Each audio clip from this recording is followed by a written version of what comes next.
देखो एक छोटी सी बात आप वो करना, गुरुजी 27 साल से हमें ज्ञान दे रहे हैं और 27 साल से परमात्मा हमेशा वो दाढ़ी मूछ वाली फोटो दिखा रहे हैं हमें।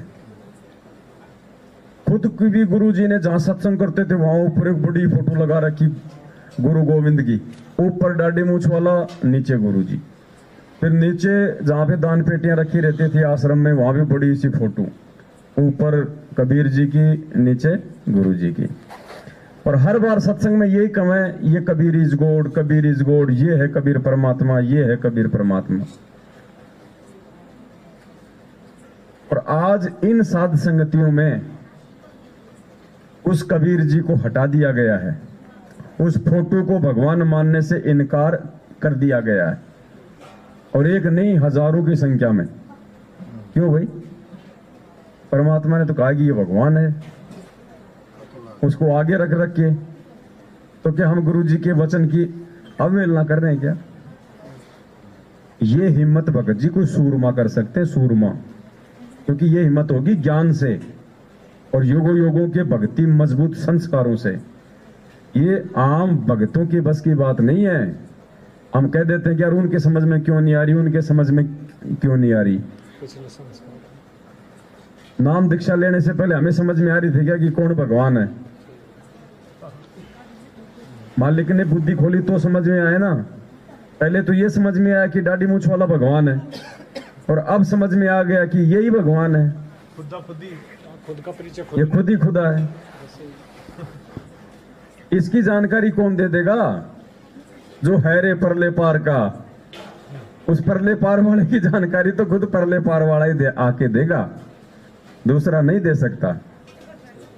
क्या बताते हैं परमात्मा की अपने द्वारा रची गई सृष्टि की सही सही जानकारी खुद वो परमात्मा ही आके देता है। तो कौन दे रहा आज ये जानकारियां? ये खुदा। किसके पास थी ये जानकारियां भगत जी? इस खुदा के पास में। हैं?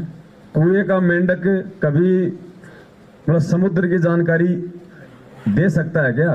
21 ब्रह्मांड एक कुआं है, हम सब इसके अंदर फंसे हुए प्राणी, हम लोग मेंढक हैं।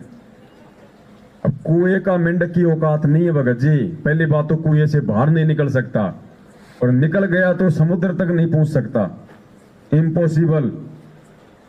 और कुएं में आके अगर कोई मेंढक अगर जानकारी दे रहा है कि भाई बाहर ऐसे ऐसे समुद्र है, तुम वहां चलो, यहाँ का पानी तो 3 साल बरसात नहीं हुई तो सूख जाएगा, फिर तुम यहाँ पे मरोगे, वहां चलो समुद्र में, ये जानकारी कौन देगा भगत जी? अब हम लोग समझ इसलिए नहीं पाते क्योंकि वो हमारे जैसा मेंढक बन के आता है। भाई मेंढक की भाषा तो भाई मेंढक बन के समझाया जाएगा। अब हम जीवों को तो परमात्मा जीव बन के आएगा तो ही तो समझाएगा।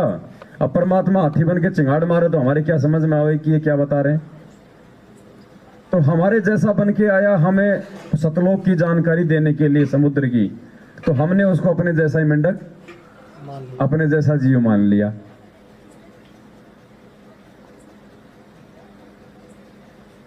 क्या कहते हैं परमात्मा सत्संगों में कि 21 ब्रह्मांड में कोई भी प्राणी ये सत्संग करने का अधिकारी नहीं।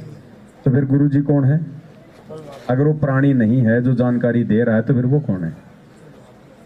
21 ब्रह्मांड का कोई भी प्राणी ये सत्संग करने का अधिकारी, तो फिर कौन है परमात्मा? फिर ये गुरु जी कौन है फिर, अगर ये प्राणी नहीं है तो? क्योंकि प्राणी तो दे नहीं सकता, तो फिर दे रहा है, फिर वो कौन है?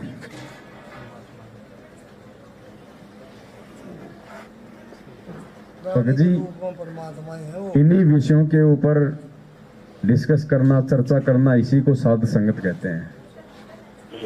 और ये केवल इस कलयुग की पिछली पीढ़ी में ही परमात्मा दया बख्शते हैं साध संगतियों की। आज से पहले साध संगतियां नहीं होती थी,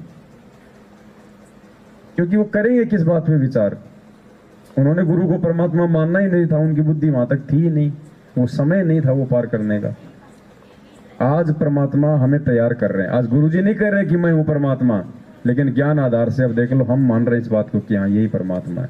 और हमारे भाई बंधु देख लो आज उनका क्या हाल है, वो भी वही ज्ञान ले रखा उन्होंने, वही गुरु बना रखा। आज उनकी हालत देख लो क्या हो रही है, बिन पैंदे के लोटे की तरह है। कोई अगर इधर गुड़का दे कि चल बीजेपी की तरफ, चल बीजेपी की तरफ, इधर गुड़का दे चल कांग्रेस की तरफ, चल कांग्रेस की तरफ, चल आनंदपाल सिंह की सीबीआई जांच में चल। अरे वहां रक्तदान का कैंप लग रहा है, चल। और खुद मर गए खून के अभाव में, एक टपका नहीं मिला उनको। वो सर्टिफिकेट के चक्कर में खुद ने तो दे दिया। वो हॉस्पिटल में सर्टिफिकेट काम नहीं आता भैया, खून के बदले खून दे, फिल्टर करने के 1000 रुपए और दे। इस तरह सर्टिफिकेट महात्मा गांधी की तरह अपने गले में लटका के फिर इसका कोई मोल नहीं है। ऐसे लूटता है ये काल भगत जी। सोचो कैसे परमात्मा ने दया बख्शी है। आज ये ऐसे थोड़ी भगत जी को यही थोड़ी हो रही है साध संगति के लिए, पता नहीं कहाँ कहाँ हो रही है, आए दिन हो रही है। ये मालिक ने ऐसे थोड़ी रजा बख्शी है। 7 साल से परमात्मा ने एक मतलब भूमिका बनवाई है पहले, ऐसे थोड़ी है भगत जी। 27 साल से भगवान ने इतना संघर्ष किया, तब कहीं जाके आज उनका बाग लगा है और अब वो फल लगे हैं। अब देखो, पहले तो पेड़ के पत्ते लगते हैं, फिर उसके बगरू आता है, वो कोई काम का नहीं होता, लास्ट में लगता है फल, जिसके लिए वो पेड़ लगाया गया था। तो ये आए 7 संगतियां हैं, ये भगत जी फल हैं परमात्मा की 27 साल की मेहनत का, ये परिणाम है ये।